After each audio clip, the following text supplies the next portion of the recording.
Hey guys, welcome to About Ukraine and welcome to our channel. And please subscribe to our channel, by the way, and consider donating if you like our content. So today, guys, I'm going to talk to you about what happened in Ukraine and how did I leave Ukraine.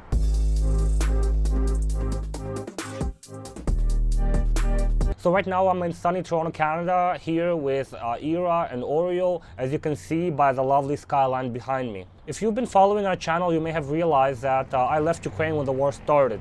And since I never really explained this in detail, I thought now is a good time as any to kind of go in depth and explain to you guys all the details of what I saw, what I felt, and what choices I made on this difficult journey out of Ukraine. So here I was living with Ira and our puppy Oreo that we just got a few months ago in our apartment, and we were planning on getting married and buying a house in the next few months. But let's go back a year to 2021. Russia and Belarus start doing exercises together. They start bringing their army to the Ukrainian border to varying degrees. There's military exercises that take place and a few dozens of divisions appear here and there. They move closer and they withdraw to coerce and intimidate Western leaders to give in to Russian demands. Anyway, that's been going on for over a year, and everyone in the world and the people in Ukraine have gotten used to that. However, starting from January 2022, the US and Canada, UK, and other Western countries keep telling their citizens to leave Ukraine. Yeah, sure, that was alarming, but people had other things on their mind. Like, as you can imagine, people had work, they had their cars, their houses, plans, just like you and me, right? And on February the 23rd, Putin makes a strange speech about how Ukraine doesn't really exist. But I thought nothing of it, right? I thought, here's another crazy message by a crazy guy, Putin, right? And I wanted to get my car ready for summer. I wanted to do some repairs on it, and that's what I had on my mind. So I proceed giving my car to a nice little body shop that I found out the day before. And the next day, on the 24th of February, I wake up to bombs flying. I go outside because I live next to a major road, and I see cars just lined up as far as I can see. They're not moving, they're just stuck there. The worst part about it, I gave my car away to a body shop the day before to fix my bumper, right? So I panicked, I called the body shop guy, and luckily he was close by and could give me my car back. So for the next day, I literally was pinching myself. I was like wondering, is this real life? Am I dreaming? As I saw the president's message and tanks on the news and this and that. And by the end of the day, the government introduced a curfew. So what is a curfew? It means you have to be home by 8 p.m. The streets were dead and heavily patrolled. So if they found out you were walking around, you'd likely be questioned and detained. And who needs that, right? I mean, worst case scenario, if you were acting suspiciously, you could get shot at and, you know, who knows how that could turn out.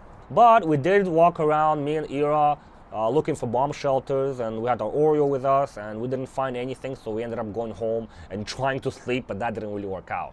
The next day, on February 25th, we made a choice to go to Ira's relatives to the southwest of Kiev. So I got my car back, but I had less of half a tank of gas in my car. Otherwise, I would not be able to leave. But at least I had that, right?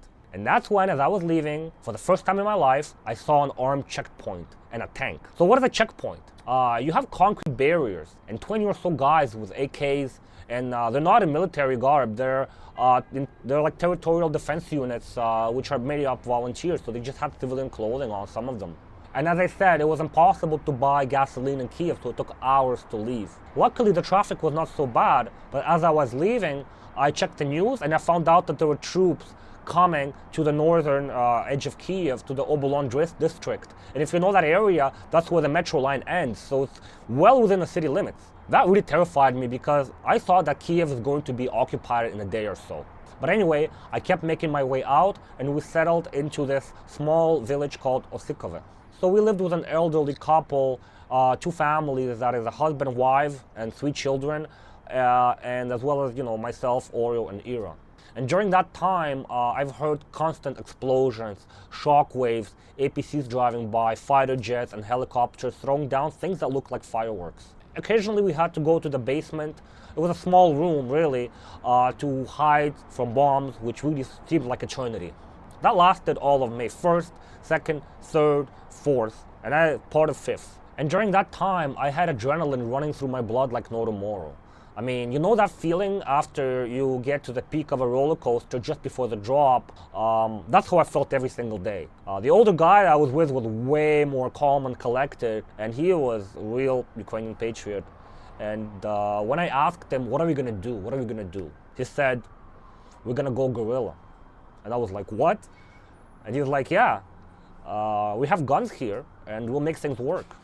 And that's what really terrified me. The fact that he said it so matter-of-factly and so calmly, that really terrified me. I mean, I considered myself that I could do something like this, but when push comes to shove and you're thinking you're gonna be staring down the barrel of a gun and you're gonna see light flashing before your eyes, that's when things really start changing. And I really do believe that guy would take his gun and go fight, because he ran this neighborhood watch thing in our place, and we had houses at the edge of a village that had to be up at night reporting suspicious activity to group chats.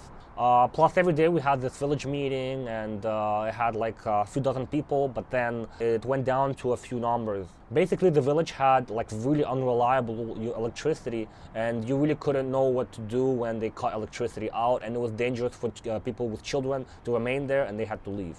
But then the pivotal moment came when a bomb hit a neighboring village and a woman lost her leg.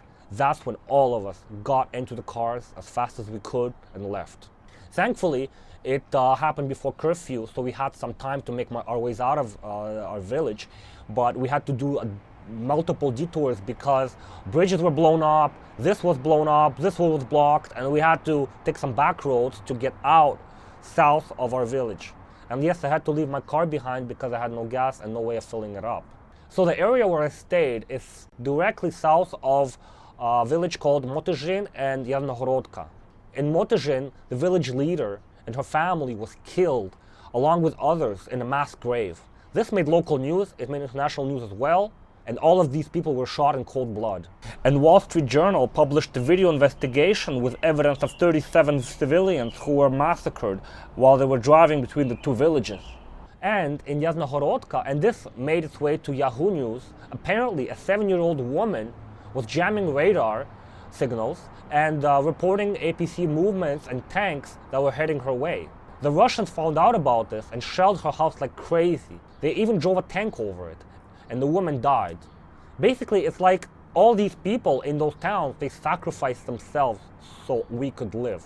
It took us 4 more days to make it to the border of Poland. I remember it personally. We slept 3 different nights at random people's houses. There were friends of friends of friends. We even slept in a monastery. They gave us some food. They took us in.